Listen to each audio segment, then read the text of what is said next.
Hi everyone, it's the January 20th edition of iTrust's weekly newsletter, and the tax tip for the week is: what if you've had two employers? What's your situation as far as tax deducted at source is concerned? It's an important issue to consider, otherwise it can cause you a lot of complications when you're filing your tax return, or you might incur some penalties and penalty interest fees, late payment fees and so on as well. So let's go through in some detail why this is important. First of all, if you have moved jobs during the financial year, I think you should inform your new employer what the TDS was at your old firm and what the old deductions were. Don't try and hide this from the new employer, which often a lot of people we've seen tend to do, because it can only come to bite you in the back a few months later when you're filing your tax return. So let's understand why this is important.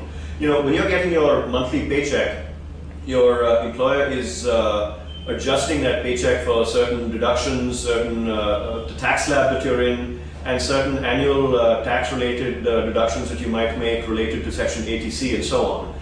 As a result, you're getting a certain tax benefit for that. Now, when you move to a new employer, if you haven't told whatever TDS has occurred with your old employer, the new employer will also start making some of these deductions. As a result, you might end up getting the benefit of these deductions and the tax slab and the tax exemptions and so on twice. Now, that's not permissible by the taxman. What's going to happen then is that at the end of the financial year, when you end up going to file your tax return, you will realize that both these are aggregated, and you might have ended up taking a lot more tax deductions than what are legally permissible for you.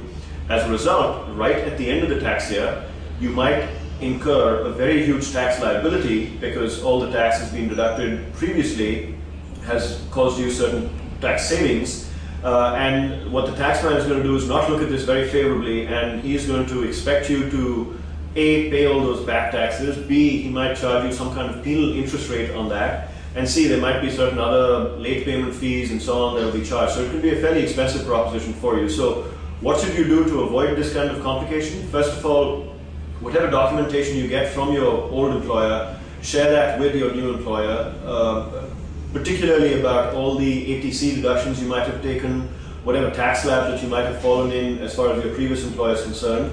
And C, just clarify with your new employer, whether it's the HR department or accounting and finance, whoever is responsible for this at your new employer, that you know, the right amount of tax is being deducted, and at year end you will not be slapped on with some kind of penalty tax or late payment fee. So good luck with your TDS.